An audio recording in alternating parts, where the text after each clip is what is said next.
నమస్తే జైభీమ్. Good evening. నేను doctor Babbathi Srikrishna, national president Malamanadu. ఇవాళ ప్రపంచ మేధావి, ప్రపంచ విజ్ఞాన నిధి, మన హక్కుల నేత, కార్మికుల హక్కుల నేత, సబ్బండ వర్గాల హక్కులను సాధించడంలో తన భార్య పిల్లల్ని కోల్పోయినటువంటి ప్రపంచంలోనే ఒక గొప్ప మేధావి డాక్టర్ అంబేద్కర్ గారి యొక్క 69వ వర్ధంతి సందర్భంగా ఆయనకు నివాళులర్పించ జరిగింది. ఈ నివాళి కార్యక్రమం కూకట్పల్లి అంబేద్కర్ సారికి దగ్గర పొద్దున దళిత ఐక్య వేదిక నిర్వహించినటువంటి ఆ కార్యక్రమానికి నేను గెస్ట్గా వెళ్ళడం జరిగింది. మిత్రులారా, ఈ దేశంలో అణచివేయబడ్డ కులాలు, అణచివేయబడ్డ వర్గాలు, భూమి లేని వాళ్ళు, తిండి లేని వాళ్ళు, చదువు లేని వాళ్ళు, ఉద్యోగం లేని వాళ్ళు, ఇల్లు లేని వాళ్ళు, తాగడానికి నీళ్ళు లేనటువంటి వాళ్ళు, వీళ్ళందరికీ ఎప్పుడైతే రాజ్యాధికారం వస్తుందో ఆ రోజే నిజమైన నివాళి డాక్టర్ అంబేద్కర్ గారికి అని మాలమానాడు యొక్క నమ్మకం. ఆ నమ్మకంలో భాగమే మాలమానాడుగా అధ్యక్షుడిగా కొనసాగుతూనే నేను జనరల్ ఎమ్మెల్సీలో హైదరాబాద్ రంగారెడ్డి మహబూబ్నగర్ ఎమ్మెల్సీలో ఆయన స్థాపించినటువంటి RPI, Republican Party of India నుండి ఎమ్మెల్సీగా నేను పోటీ చేయడం జరిగింది.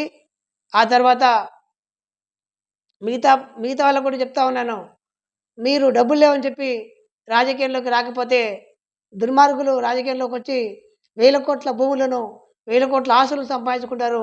మనల్ని ఇంకా బానిసలుగా నెట్టివేయబడతాం. కాబట్టి దయచేసి స్థానిక ఎన్నికల్లో ఎవరైతే బీసీలు కానీ ఎస్సీలు కానీ ఉన్నారో, ఎస్సీలు బీసీలు కలిసి అధికారం సాధించుకుంటే మనం అగ్రవర్ణాల వల్ల కీలుమలుగా మారే అవకాశం లేదు. కాబట్టి ఆ రకంగా రాజకీయ అధికారం పొందాలని, ఆ రాజకీయ అధికారం పొందే విధానంలో మాలమానాడు మీకు సంపూర్ణ మద్దతు ప్రకటిస్తూ ఉంది.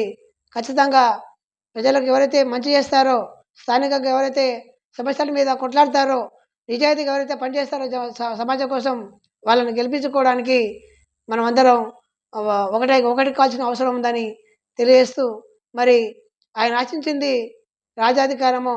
అందులో రాజ్యాధికారం మాత్రమే కాదు, ఆయన మతభారం చెప్పిండు. మతం అంటే బౌద్ధ మతం అనేది ఒక మతం కాదు, అది life style of the human kind.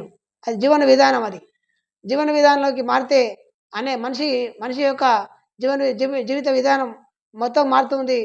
మొత్తం మనిషిని మంచిగా గౌరవించే విధానం దాంట్లో ఉంది. కాబట్టి ఆయన సమాజ నిర్మాణంలో, జ్ఞానంలో, శీలంలో, ప్రజ్ఞలో ఆయన ఈ అంశాలను బట్టి, ఆయన బుద్ధుని యొక్క సూక్తులను బట్టి ఆయన బౌద్ధ మతం తీసుకోవడం జరిగింది. బౌద్ధ మతం అంటే అది ఒక జీవన విధానం చెప్పి ఇంతకుముందు చెప్పినట్టుగానే ఉంది. కాబట్టి ఆయన పెట్టినటువంటి ఆర్పిఐ పార్టీని కాపాడుకోవాలి, ఆయన పెట్టినటువంటి బుద్ధిస్ట్ సొసైటీ ఆఫ్ ఇండియాని కాపాడుకోవాలి, ఆయన స్థాపించినటువంటి సముద్ర సైనిక దళాలను కాపాడుకోవాలి. అదే రకంగా భారత రాజ్యాంగానికి ఇవాళ ప్రమాదం పొంచి ఉంది. ఆ ప్రమాదం ఇవాళ ఎంతవరకు దిగజారిపోయిందంటే, బీజేపీ వచ్చిన తర్వాత మొత్తం ఇండియన్ పీనల్ కోడ్ మార్చేసి బానాస అంటే భారత న్యాయ సంస్థ అని ఒకటి పెట్టడం జరిగింది. రీసెంట్గా రాజ్భవన్ ఉండేటువంటి ప్లేస్లో లోక్భవన్ పెట్టారు. అంటే రేపు మళ్ళీ ఆర్ఎస్ఎస్ ఎవరైతే ఉన్నారో వ్యవస్థాపకులు, వాళ్ళ పేరు పెట్టి రాష్ట్రాన్ని, దేశాన్ని మొత్తం ముక్కలు చెక్కలు చేసి చంపుతూ ఉన్నారు జనాలను. మతం పేరిట, కులం పేరిట, ప్రాంతం పేరిట, లేదంటే యాంటీ నక్సలైట్ పేరిట ఎస్సీలను చంపుతా ఉన్నారు, ఎస్టీలు చంపుతా ఉన్నారు, ఆదివాసీలు చంపుతా ఉన్నారు, బీసీలు చంపుతా ఉన్నారు. ఇవాళ బీసీలను చంపుతా ఉంటే కనీసం ముఖ్యమంత్రి స్పందన లేదు, లేదా ఎస్సీల స్పందన లేదు, బీసీల స్పందన లేదు. బీసీలు మంత్రులుగా ఉన్నారు, ఎమ్మెల్యేలుగా ఉన్నారు, ఎంపీలుగా ఉన్నారు. ఎస్సీలు మంత్రులుగా ఉన్నారు, ఎంపీలుగా ఉన్నారు, ఎమ్మెల్సీలుగా ఉన్నారు. కానీ ఒక్కరూ మాట్లాడతలేరు. మరి మానవత్వం చనిపోయిందా, బతికిందా అంటే నా ఉద్దేశంలో రాజకీయ నాయకులు మానవత్వాన్ని మొత్తం చంపేశారని చెప్పి తెలియజేస్తా ఉన్నాను.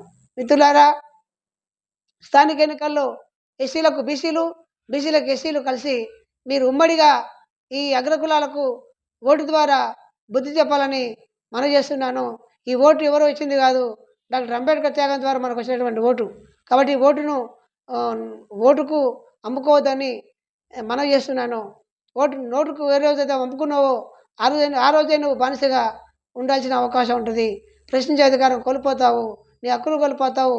5 సంవత్సరాలు నువ్వు బానిసగా బతుకుతావు. రాజకీయ నాయకులు రోజు రోజు బానిసలుగా చేస్తూ ఉన్నారు.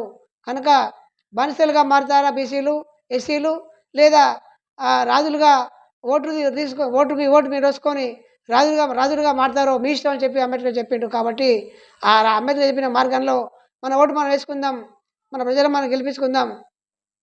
అప్పుడు అధికారం మన చేతిలోకి వస్తుంది. అంతవరకు రాదని తెలియజేసుకుంటూ ముగిస్తా ఉన్నాను. జై భీమ్, జై ఇండియా, జై ఇండియన్ కాన్స్టిట్యూషన్, జవహర్ పి రావు.